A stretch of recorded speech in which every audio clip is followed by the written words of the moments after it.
Alors, concernant Grande-Bretagne qui est d'origine de tout ce conflit-là, vous devez savoir, vous avez oublié, hein? Vous avez oublié. Vous devez savoir que quand on a voté aux Nations Unies la création d'État d'Israël, il y a certains pays, plus de 20 pays qui n'ont pas voté. Parmi ces pays-là, c'était Grande-Bretagne qui n'a pas voté. Alors, vous allez me dire, mais David, écoute, Grande-Bretagne, abstention. Abstention. Nous ne sommes pas des imbéciles, nous. Abstention, c'est encore pire de ne pas voter. Ou voter négatif. Celui qui vote négatif, il frappe, il dit, voilà, non. Mais celui qui dit, il cache quelque chose. Et ce que les Britanniques, ils cachent derrière l'antisémitisme britannique depuis des années. Il était tellement grave qu'ils n'ont pas voté non, mais c'était abstention, puisque tous leurs esclaves, les pays colonisés de l'époque, colonisés par Grande-Bretagne, ils ont voté non. Mais eux, ils n'ont pas voté non, abstention, pour pouvoir jouer comme ils jouent actuellement, comme ils jouent, double face. Moi, j'ai donné une conférence, j'ai animé un dîner-débat il y a déjà des années. Dans ce dîner-débat, il était présent également Roland Dumas, l'ancien ministre des Affaires étrangères, l'homme fort de la France à l'époque de François Mitterrand. Mais vous êtes plus pas habile en Arabie Saoudite. Même les protestants clergés en Grande-Bretagne, parce que vous savez, la France est un pays laïque. C'est le seul pays laïque en Europe. Mais les Grande-Bretagne, c'est un pays religieux. Je vais vous donner quelque chose que peut-être vous ne saviez pas. Même Ben Laden, la famille Ben Laden, était associée avec George Bush. En 1947, à la suite de tout ce qu'on avait vécu, la guerre, les camps, les malheurs du peuple juif, l'émancipation du tiers-monde, le pays arabe particulier, l'ONU avait décidé de les deux États. Alors, pour des raisons qui ont été dites, on a créé l'État d'Israël et on n'a pas créé l'État palestinien.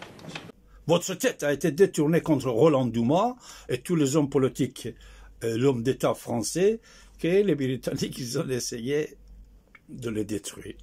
Ne soyez pas maniaque en disant que David, c'est quoi Bretagne?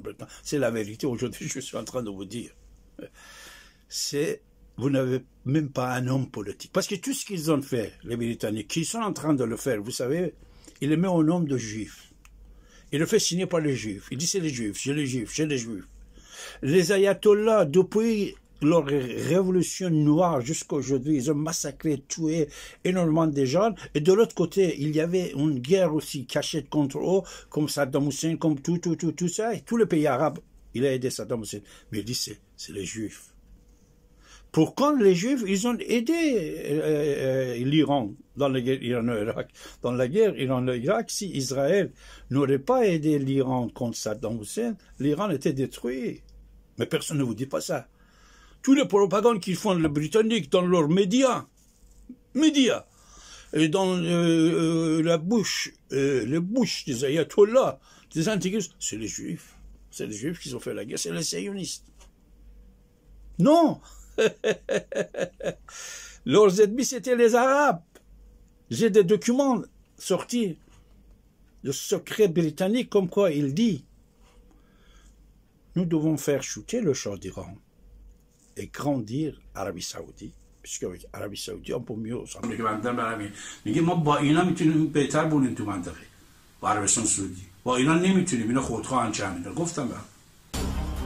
انگلیسی ها تلاش های شاه برای تبدیل ایران به قدرت برتر خاورمیانه رو تهدیدی برای منافعشون در کشورهای خلیج فارس میدونستند و بر حضور قدرتمند عربستان سعودی به منظور ایجاد توازن قدرت در برابر ایران اصرار داشتند.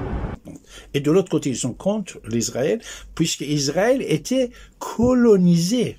N'oubliez pas, il était colonisé par les Grands-Bretagne, par le Grand-Bretagne. Le Grand-Bretagne était patron de Palestine, d'Israël. quand Moshe Dayan et tous les braves gens, ils ont fondé leur mouvement, ils combattaient les Anglais. Toi, tu oublies? Non, moi, je n'oublie ni pardon, comme Serge Klarsfeld. On n'oublie pas, on ne pardonne pas. Les Britanniques sont comme ça aussi. Ils n'oublient pas. Et ils vont toujours continuer leur cette hostilité contre l'Israël, puisque Israël, pour eux, c'était très important. Économique, social, politique, mondial, dans tous les plans. Parce qu'ils ont peur de l'Israël. Écoutez même l'accord d'Abraham. C'est les Britanniques qui vont perdre énormément de champs économiques dans le monde entier. C'est les Grande-Bretagne. Vous voyez cette photo-là?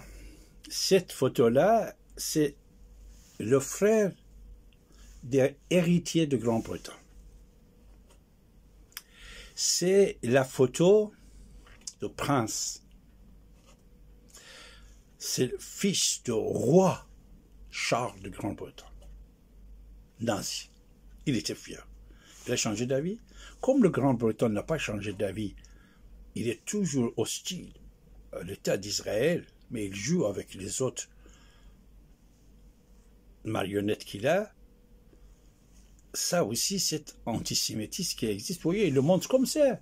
Mais vous avez pu constater, allez-y, lisez, dire ça aux gens. Roland Dumas, je ne vous ai pas dit, je vais vous dire. Lisez ça.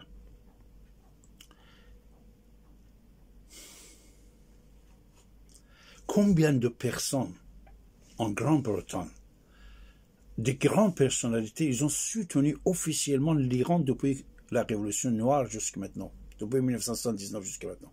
Déjà, c'est BBC qui avait un rôle assez important pour donner le pouvoir aux ayatollahs. Deuxièmement, une fois à l'époque de Khatami, le régime iranien, il était presque tombé.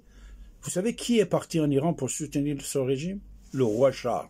À l'époque, il était prince. Lui-même, il est parti en Iran, serrer la main de Khatami et parlait avec les esclaves, avec tous les ayatollahs fabriqués par le... Non, soutenez. Les Grands-Bretons, regardez les ministres des Affaires étrangères britanniques. Comment ils ont soutenu toujours l'Iran et la République islamique. Ne parlez pas avec ces gens-là, puisque la parole, c'est rien de tout, c'est l'acte qui compte. Alors, Roland Dumas, dans mon dîner débat, quand j'ai parlé sur la Troisième Guerre mondiale, il y a déjà une vingtaine d'années, plus, patati patata, j'ai dessiné tout ce qui se passe actuellement dans le monde. Et Dumas, il m'a soutenu en disant, David, et tout le monde écoutait, il a tout à fait raison. La Grande-Bretagne, moi, à l'époque que j'étais ministre des Affaires étrangères français, chaque fois, comme c'est moi que je disais quelque chose, ou Mitterrand, il disait quelque chose pour fabriquer la paix entre Israël et Palestine. Parce que vous savez, Mitterrand, il avait un rôle assez important de faire serrer la main de Yasser Arafat, de Shimon Peres ici à Paris et beaucoup d'autres choses. Enfin, il disait, chaque fois qu'on disait des choses, on voulait faire des choses, j'étais convoqué par le ministre des Affaires étrangères britannique. Il m'a téléphoné, il disait, tu viens ou je viens? Il y a là sur l'Internet, vous pouvez écouter.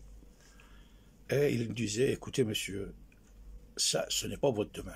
C'est-à-dire Israël-Palestine, vous n'entrez pas. C'était colonisé par Grande-Bretagne, Israël-Palestine. Ce n'est pas votre domaine. On ne vous dit pas ça. Ce que David est en train de vous dire, personne ne vous dit pas. L'ennemi officiel qui soutient tous les intégristes dans le monde, c'est la Grande-Bretagne. Les Palestiniens. Si la Grande-Bretagne n'était pas derrière 70 ans, ils pouvaient rester. Ils pouvaient rester. Les ayatollahs. Les ayatollahs, c'est qui? 95% du peuple iranien sont contre ce pouvoir. C'est resté. Ils torturent, ils tuent tous les gens, tous les jours. Quelle force est derrière lui? Grande-Bretagne. C'est Grande-Bretagne. je vais vous raconter une histoire très importante. Écoutez, je vais vous raconter ça. Il y a une personnalité assez importante iranienne, premier chirurgien cardiologue iranien, il s'appelait professeur Seyfuddin el-Nabavi. Il avait presque 90 ans, il est mort ici à Paris. C'était mon ami. Je l'avais interviewé plusieurs fois. Il m'a confié plusieurs secrets sur l'internet disponible, tout ce que je vous dis, vous pouvez aller écouter. Alors, professeur Seyfuddin el-Nabavi, il était premier conseiller médical de premier ministre iranien, il a déjà 50 ans, 60 ans. Et après, il était médecin de Khomeini, médecin de premier ministre et médecin d'Ali Khamenei, le guide actuel. Mais après, à la fin, il est venu ici parce qu'on voulait le tuer. Lui-même, il m'a raconté. Il m'a dit à l'époque, quand j'étais étudiant ici, en Europe, Suisse, France, et tout ça, j'ai étudié la médecine. Alors, pour les stages, on nous a envoyés en Palestine. Il dit, on a pris le bateau, on est allé là-bas, dès qu'on est arrivé à Haïfa, tout d'un coup, on a vu, oh là là, les soldats britanniques là-bas, et tout d'un coup, au fond du bateau, ils ont commencé à tirer, et nous, on est descendu par le devant, et je vois, j'ai entendu qu'on dit c'est les Juifs clandestins qui étaient embarqués dans le bateau, et on les a tous tués. C'est pas des mensonges, ce n'est pas des histoires que je vous raconte. On vous cache la vérité.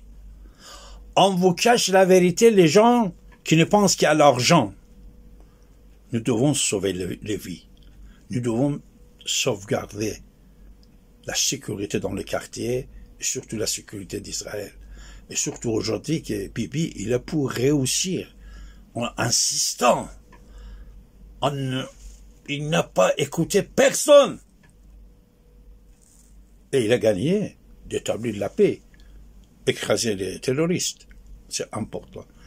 Ils ont massacré. Après, il dit, nous, on les a ramenés dans un camp. Tout de suite, j'ai dit, monsieur, je suis iranien, moi, je suis iranien, je suis pas français, suisse, juif, je suis iranien, j'ai montré mon passeport que je suis iranien. Et il a dit qu'on a ramené avec eux les soldats.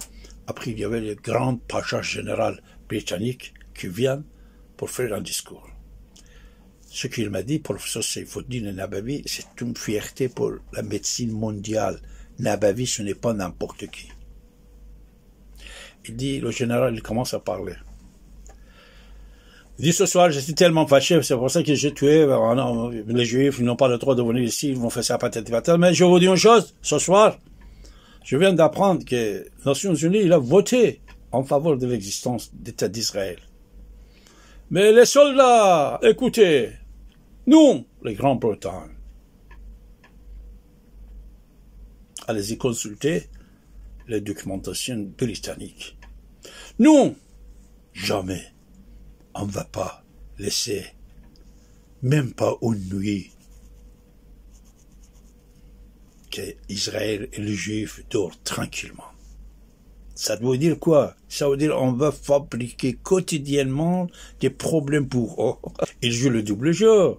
Il met des ministres juifs, il fait ça, il bombarde aussi les Palestiniens et tout ça. Mais il a toujours les autres Palestiniens, il a les ayatollahs, il a ça. Soyons intelligents. Soyons intelligents. Ce qu'a décidé Elon Musk à côté de Trump concernant le Canada et le Grande-Bretagne sont en faveur d'Israël, en faveur de la paix, en faveur de l'humanité, en faveur des Juifs, que depuis toujours les autres étaient jaloux et ils essayaient de détruire Israël. Détruire Israël, c'est que Pacha, il a dit le général britannique à l'époque à Haïfa. Ce que son fils de roi, il porte le croix gammée. Ce que plusieurs des hommes politiques britanniques, ils soutiennent et ils ont aidé officiellement, ils étaient jugés même en Grande-Bretagne. Et ils ont travaillé pour les Iraniens. Ayatollah, pas les Iraniens pop. Allez-y, regardez. Plusieurs personnalités, les ministres, le premier ministre, ils ont travaillé comme avocat, comme animateur de la radio, télévision, comme analyse. Soyez intelligent. Soyez intelligent.